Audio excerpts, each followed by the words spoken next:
Panginoon ang hirap sa tinubos niyang bayan.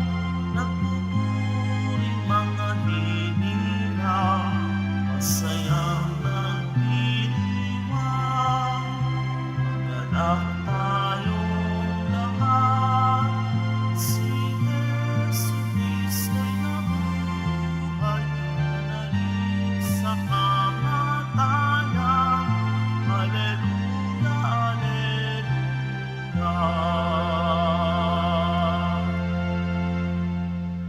Sa ngalan ng Ama at ng Anak at ng Espiritu Santo, Amen. sumainyo ang Panginoon.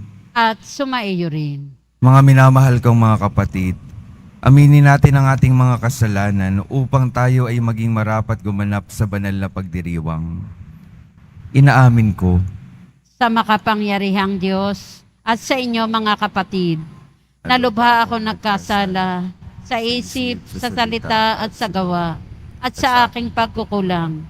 Kaya isinasamo ko sa mahal na Birheng Maria, sa lahat ng mga anghel at mga banal, at sa inyo mga kapatid, na ako'y ipanalangin sa Panginoong ating Diyos. kaawaan tayo ng makapangyarihang Diyos, patawarin tayo sa ating mga kasalanan, at patnubayan tayo sa buhay na walang hanggan.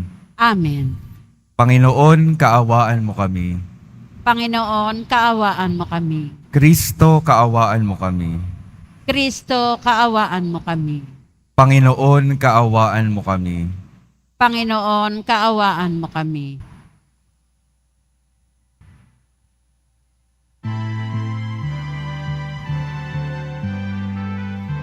Papuri sa Diyos,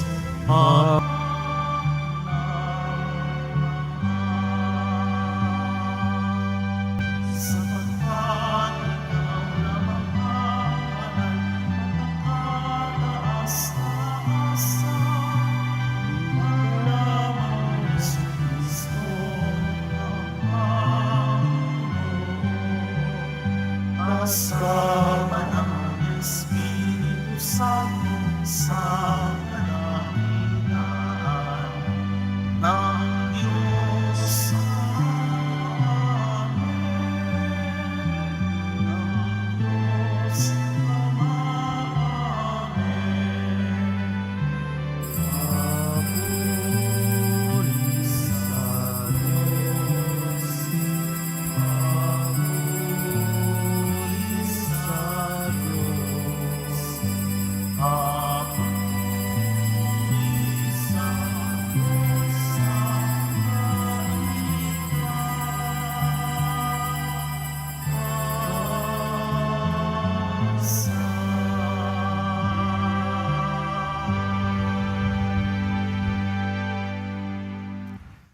Manalangin tayo.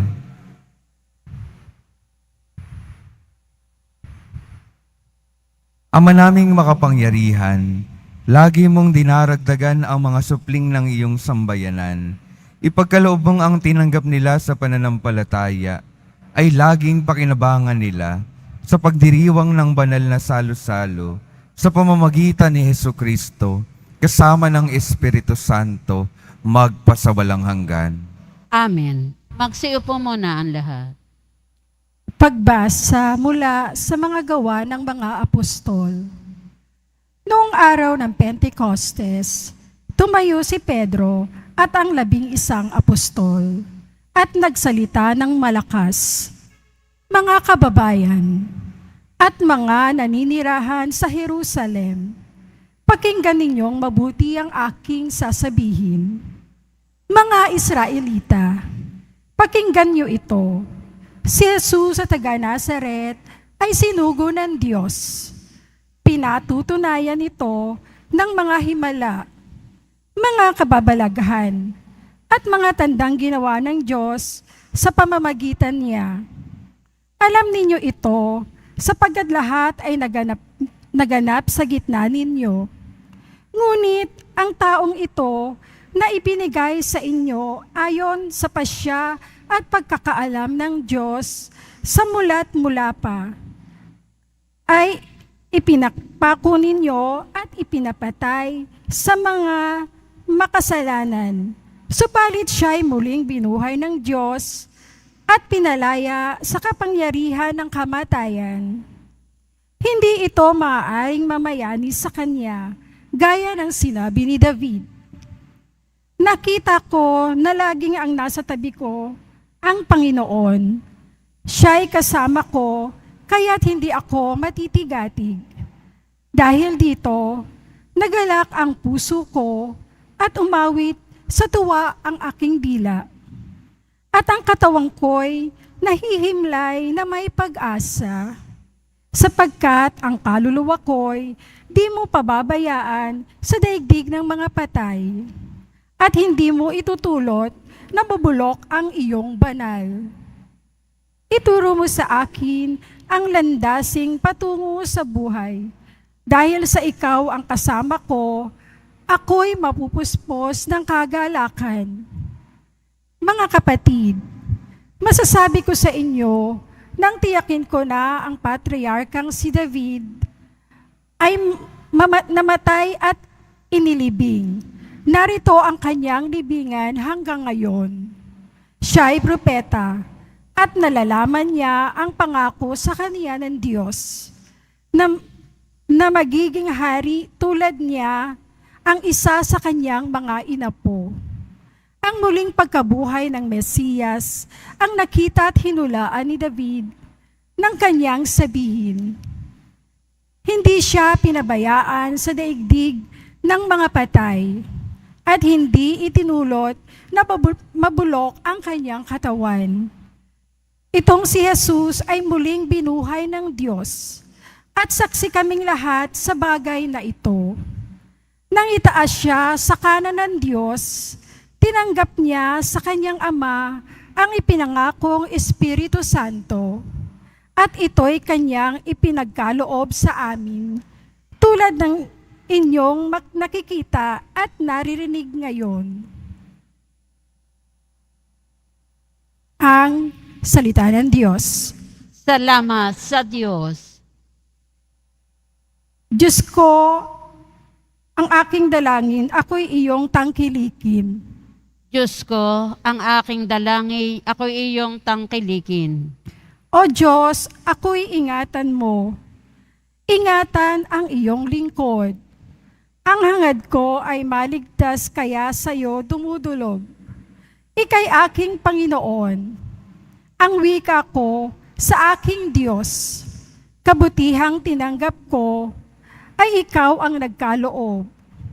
Ikaw lamang, o puon ko, ang lahat sa aking buhay. Ako'y iyong tinutugon sa lahat kong kailangan. Diyos ko, ang aking dalangin, ako'y iyong tangkilikin. Pinupuri ko ang puon na sa akin ay patnubay. Kahit gabi, diwa niya ang sa akin umaakay. Nababatid ko na siya'y kasama ko oras-oras. Sa piling niya, kailanmay, hindi ako matitinag. Diyos ko, ang aking dalangin, ako'y iyong tangkilikin. Kaya't ako'y nagdiriwang, ang diwa ko'y nagagalak. Ang lagi kong nadaramay, hindi ako matitinag. Pagkat di mo tutulutang, ang mahal mo ay malagak. Sa balon ng mga patay, upang doon ay maagnas. Diyos ko, ang aking dalangin, ako'y iyong tangkilikin. Ituturo mo ang landas na buhay ang hahantungan. Sa piling mo'y nadarama ang lubos na kagalakan. Ang tulong mo'y nagdudulot ng ligayang walang hanggan. Diyos ko, ang aking dalangin, ako'y iyong tangkilikin. Magsitayo po ang lahat.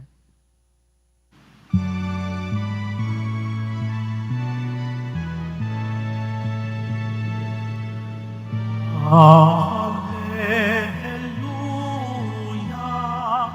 Hallelujah, Hallelujah.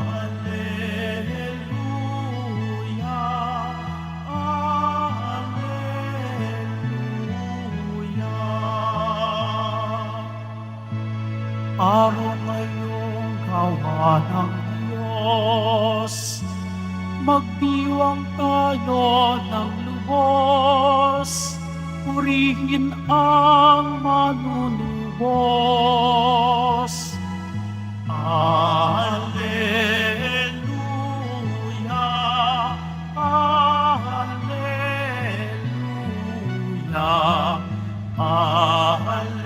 Alleluia, Alleluia.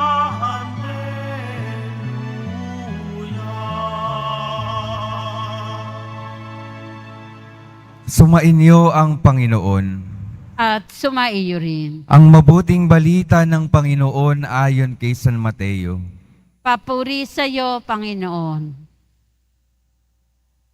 Noong panahong iyon, dali-daling umalis ang mga babae ng libingan.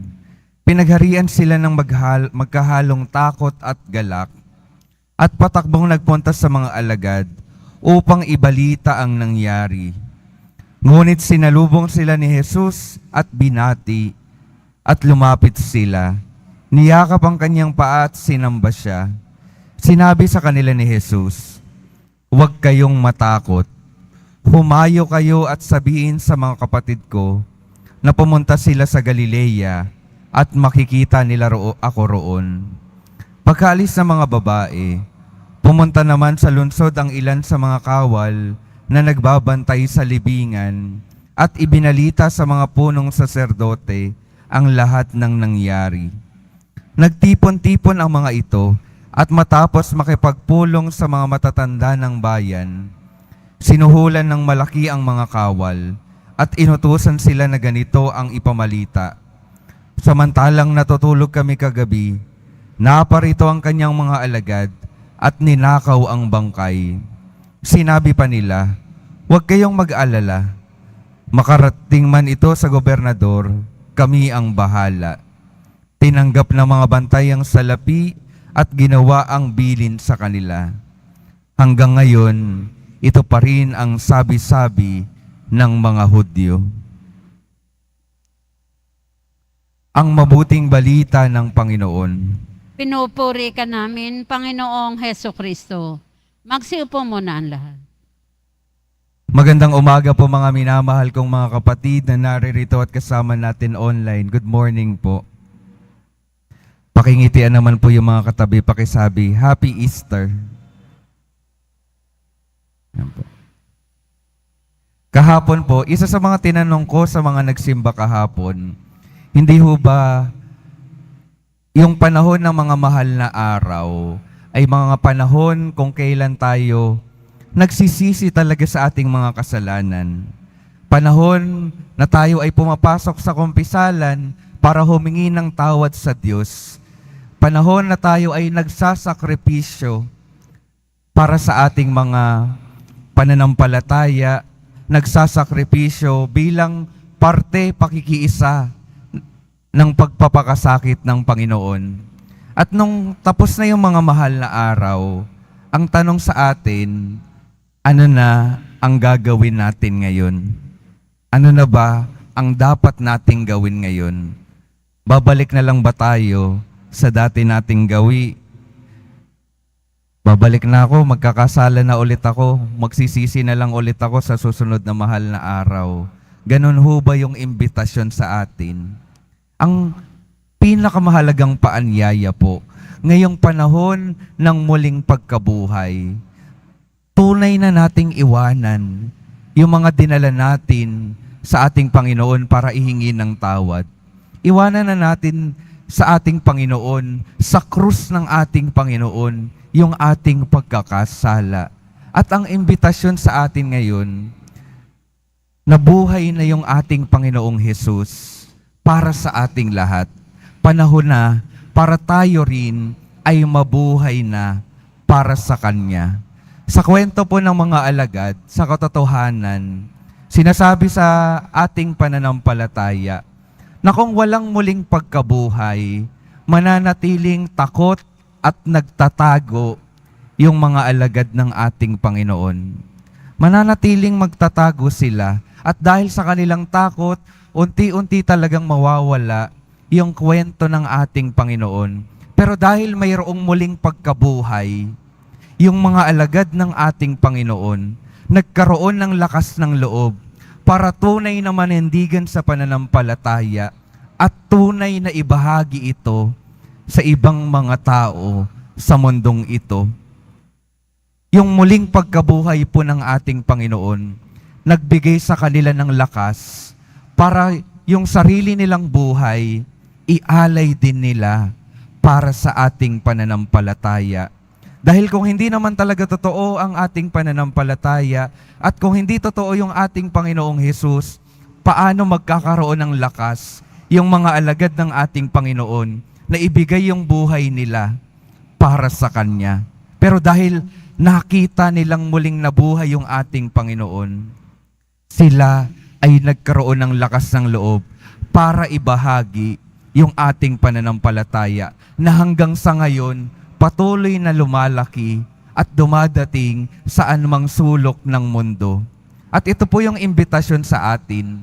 Katulad ng mga apostol, ngayong naranasan natin, nakita at naalala natin yung pagpapakasakit ng ating Panginoon at muli siyang nabuhay para sa ating lahat. Ngayon naman, tayo rin nawa, katulad ng mga alagad, magkaroon tayo ng lakas ng loob para tunay na manindigan sa ating pananampalataya at ibahagi ito sa iba upang sa ating pagbabahagi ng ating pananampalataya, yung mga taong nasasakop ng kadiliman, yung mga taong nawawalan ng pag-asa, ay mabigyan ng pag-asa at mabigyan ng liwanag sa buhay na ito. Pinapaalala sa atin ng Diyos na Jesus na muling nabuhay, tayo ay binibigyan niya ng responsibilidad, ng misyon, na maging tagapagdala ng liwanag ng pananampalataya sa mundong ito. At yun po yung ibinigay sa mga unang nakakita kay Jesus, lakas ng loob na ipahayag siya sa ating mga kapwa. At nawa, ito yung patuloy nating pagnilayan. Ano ba yung mga pumipigil sa akin para hindi ko ibahagi yung aking pananampalataya? Anong pumipigil at nagpaparelasa sa akin para hindi magsalita at manindigan sa tama? At patuloy din nating pagnilayan at patuloy nating ihingi ng grasya sa Panginoon na sa bawat araw ng ating mga buhay, magkaroon talaga tayo ng lakas ng loob na manindigan at magbahagi ng mabuting balita. Dahil alam natin na yung ating Panginoon, totoong nabuhay muli. Yung ating Panginoon, totoong magbibigay ng buhay na walang hanggan sa mga taong tapat sa Kanya. Ito yung patuloy nating maging inspirasyon at magbigay sa atin ng lakas ng loob araw-araw para manindigan sa tama. Dahil kung nasaan ang Panginoon ngayon, doon tayo magpupunta kung susundan natin yung Kanyang daang tinahak, daan ng katotohanan at kaligtasan. Amen. Magsitayo po ang lahat.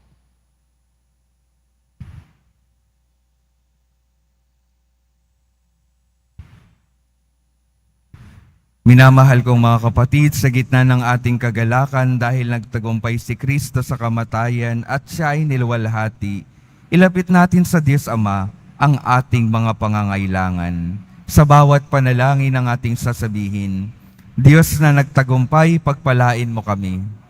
Diyos na nagtagumpay, pagpalain mo kami. Ang simbahan naway magpanibago kay Kristong muling nabuhay at magmahatid ng mensahe ng pag-asa at pag-ibig sa buong mundo. Manalangin tayo.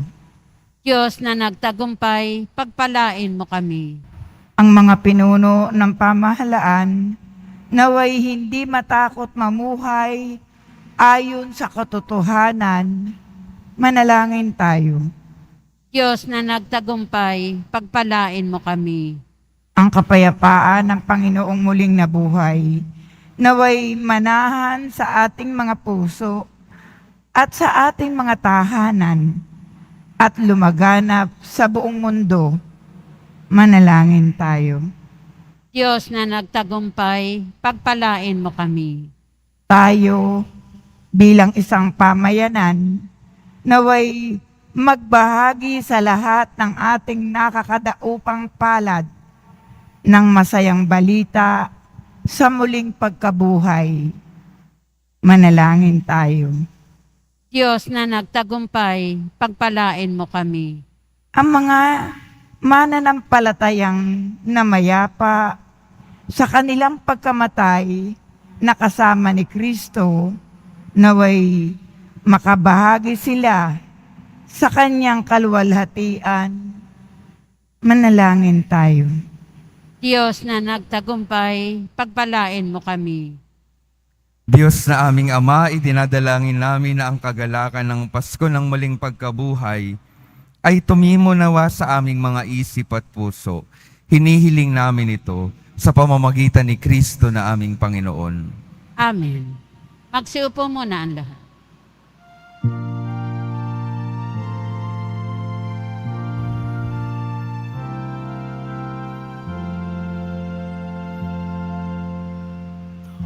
Tanggapin mo, O Panginoon, ang alay ng bayang nagdiriwang.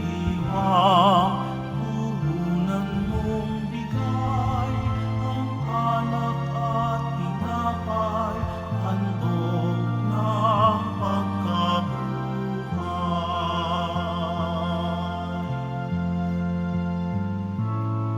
Pinupuri kita noon, sapagkat ako'y iniligtas.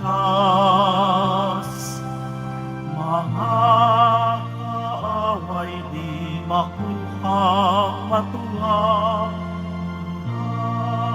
sa libingan.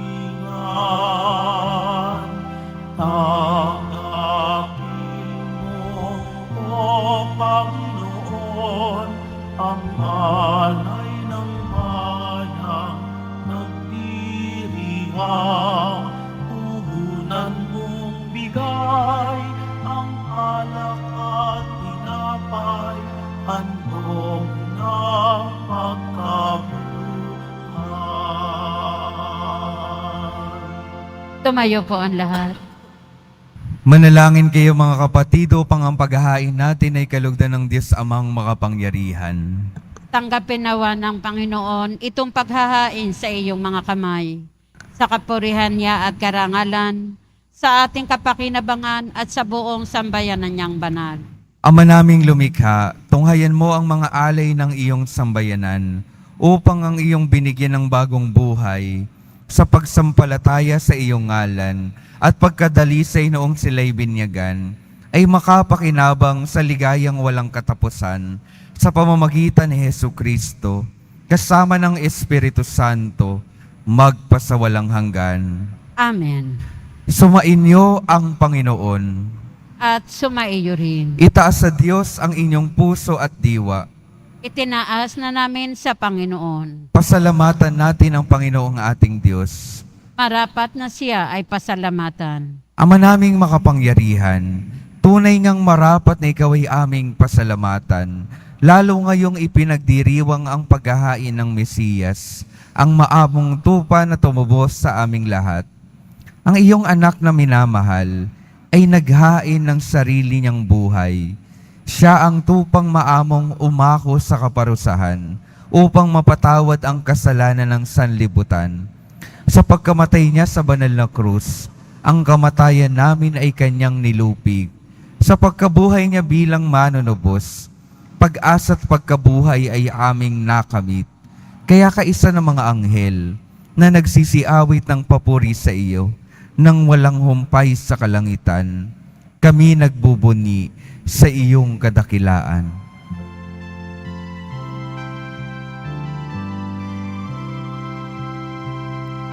Santo, Santo, Santo, Panginoong Diyos ng mga ampo, napupuno ang langit at lupa kadakilaan mo.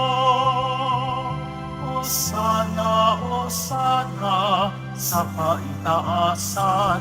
O sana sa kaitaasan. Pinagpala ang napag-irito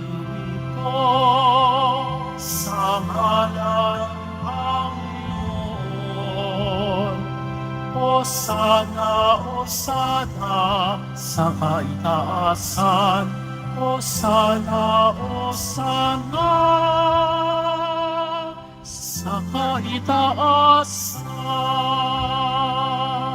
Magsiluhod po ang lahat. Ama naming banal, ikaw ang bukal ng tanang kabanalan.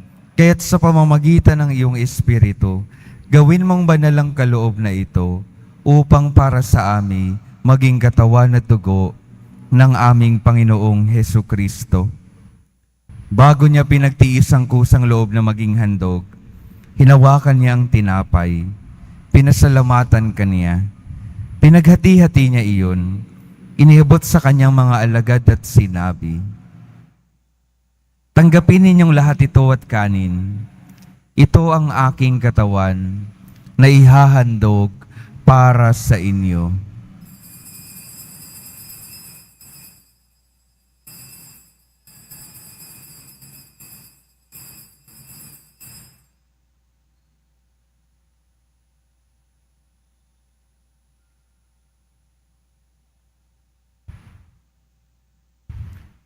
Gayon din naman nung matapos ang hapunan, hinawakan niya ang kalis, muli kanyang pinasalamatan, iniabot niya ang kalis sa kanyang mga alagad at sinabi, "Tanggapin ninyong lahat ito at inumin. Ito ang kalis ng aking dugo, ng bago at walang hanggang tipan. Ang aking dugo na ibubuhos para sa inyo at para sa lahat, sa ikapagpapatawad ng mga kasalanan. Gawin ninyo ito sa pag-alala sa akin."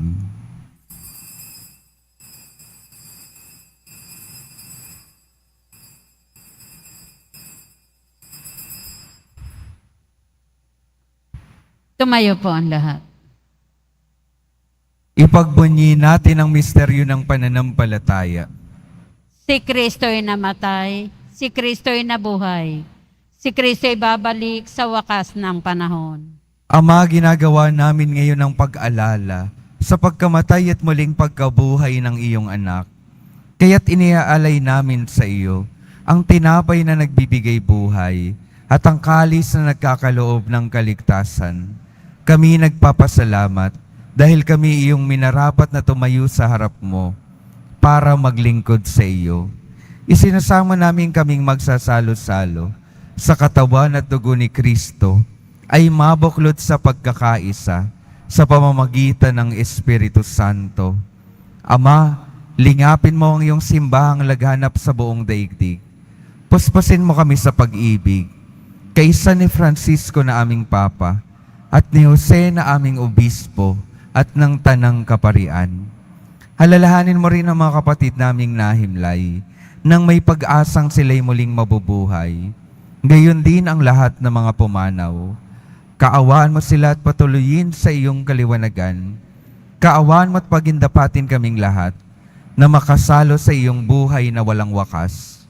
Kaisa ng mahal na Birheng Maria na Ina ng Diyos, ng kabiyak ng puso niyang si San Jose, kaisa ng mga apostol, ni San Juan Bautista at ng lahat ng mga banal na namuhay dito sa daigdig ng kalugod-lugod sa iyo, maipagdiwang nawa namin ang pagpupuri sa ikararangal mo sa pamamagitan ng iyong anak na aming Panginoong Hesu Kristo.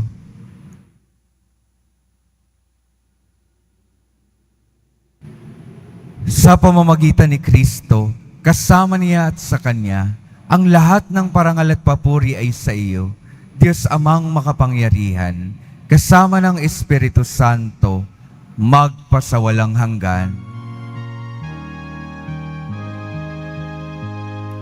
Amen, amen, amen. Amen, amen,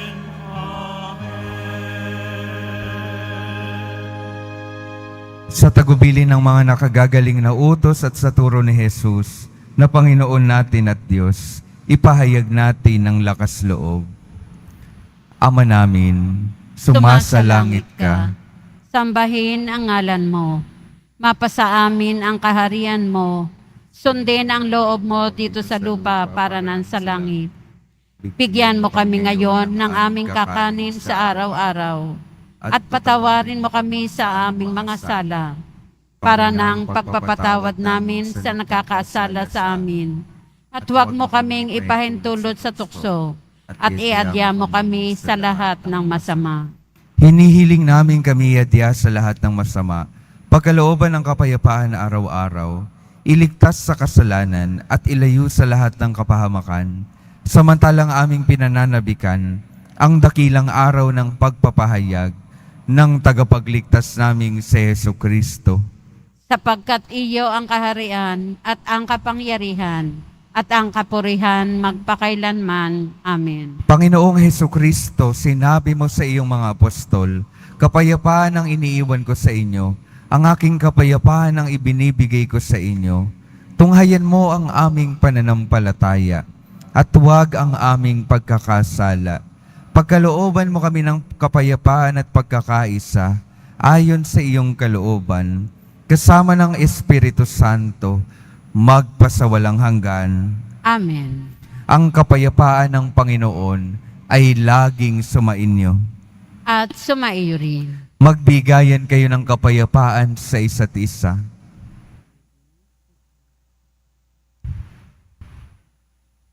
Kordero ng Diyos na nag-aalis ng mga kasalanan ng sanlibutan, maawa ka sa amin. Kordero ng Diyos na nag-aalis ng mga kasalanan ng sanlibutan, maawa ka sa amin. Kordero ng Diyos na nag-aalis ng mga kasalanan ng sanlibutan, ipagkaloob mo sa amin ang kapayapaan. Magsiluhod po ang lahat.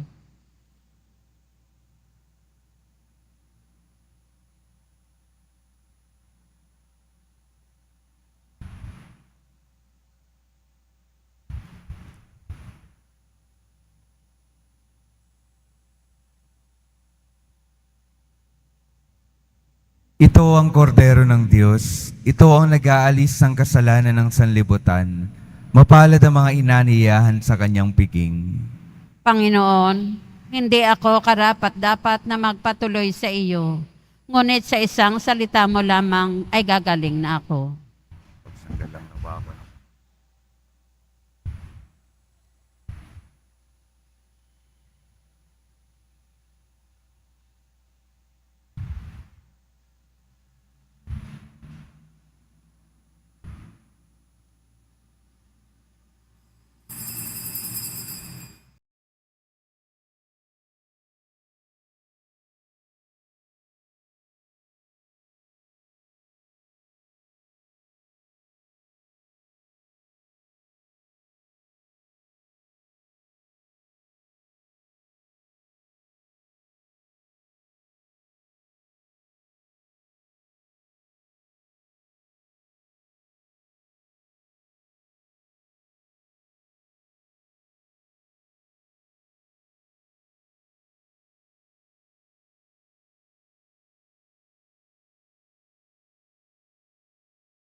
Manalangin tayo.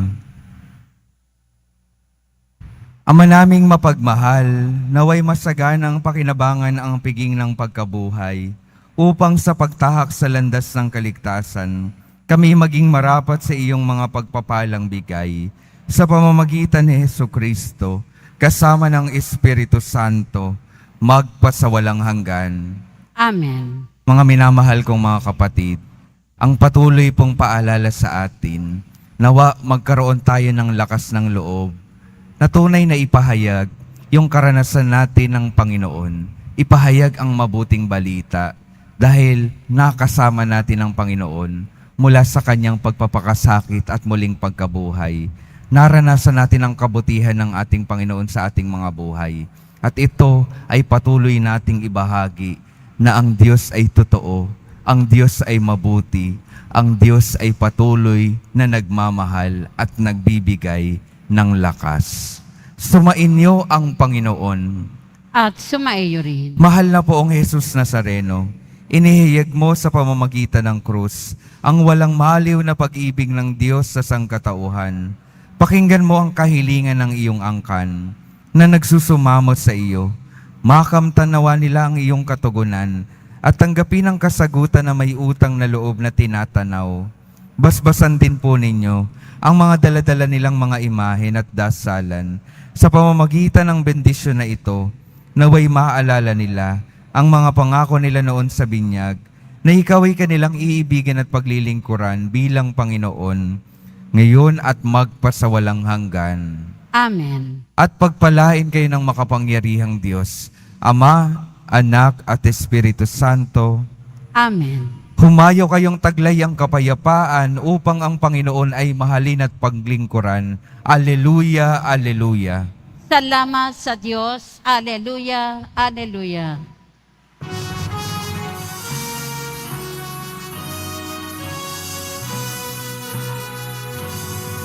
Nuestro Padre Jesus Nazareno, sinasamba ka namin. Pinipintuho ka namin. Aral mo ang aming buhay at kaligtasan. Nuestro Padre Jesus Nazareno, iligtas mo kami sa kasalanan. Ang krus mong pinamatayan ay sagisag ng aming kaligtasan. Nuestro Padre Jesus Nazareno, dinarangal ka namin. Nuestro Padre Jesus Nazareno, nilulwalhati ka namin. Nuestro Padre Jesus Nazareno, dinarangal ka namin. Nuestro Padre Jesus Nazareno, nilulwalhati ka namin.